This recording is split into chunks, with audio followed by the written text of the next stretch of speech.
নমস্কার বন্ধুরা, পিবিকে রান্নাঘর থেকে স্বাগত। আজ আমি তোমাদের রান্না করে দেখাবো সুস্বাদু ইঁচড়। এখানে ইঁচড় ও আলু আমি ডুমু ডুমু করে কেটে নিয়েছি, আর ওটা আমি প্রেসার কুকারেও সিটি দিয়ে নিয়েছি।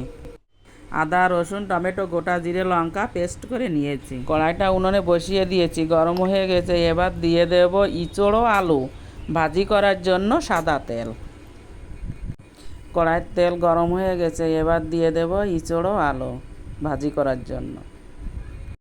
এইবার দিয়ে দেব স্বাদ মতো নুন ও হলুদ, দিয়ে নাড়তে থাকবো।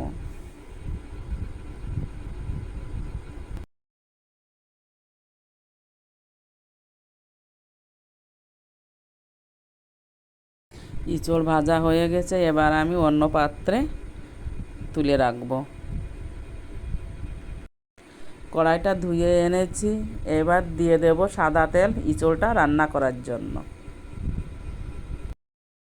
তেল গরম হয়ে গেছে, এইবার দিয়ে দেব গোটা জিরে, গোটা গরম মশলা আর একটি শুকনো লঙ্কা, আর দিয়ে দেব কুচিয়ে রাখা পেঁয়াজ।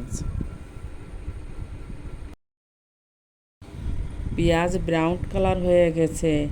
আদা, রসুন, জিরে, টমেটো, কাঁচা লঙ্কা আগে থেকেই পেস্ট করে রেখেছিলাম, সেটা দিয়ে দেব। তারপর দিয়ে দেব কাশ্মীরি লঙ্কা, স্বাদ মতো নুন ও হলুদ, দিয়ে একটু নাড়াচাড়া করতে থাকবো।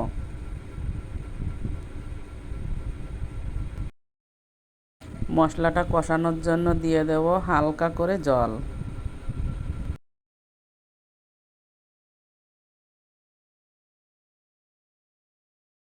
এবার আমি ভেজে রাখা ইঁচড় ও আলু দিয়ে নাড়াচাড়া করব।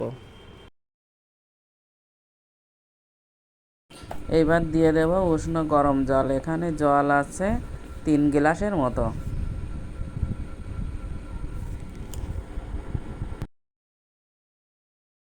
আর দিয়ে দিয়েছি 4টে চিড়ে রাখা কাঁচা লঙ্কা। দেখো বন্ধুরা, ইঁচড় রান্না প্রায় শেষের দিকে। একটা কথা বলি, সানরাইজের গরম মশলা না দিলে কখনো ভালো লাগে, তাই দিয়ে দেব সানরাইজের গরম মশলা। এখানে ঘিটা আমার ঘরে নেই বলে আমি দিতে পারছি না। এইভাবে তোমরাও বাড়িতে তৈরি করে খেয়ে দেখো, ঠিক মাংসকেও হার মানাবে। হয়ে গেল আমার ইঁচড় রান্না। আমার এই রান্নাটা যদি ভালো লেগে থাকে তাহলে লাইক, কমেন্ট, শেয়ার ও সাবস্ক্রাইব করে পাশে থেকো। ধন্যবাদ।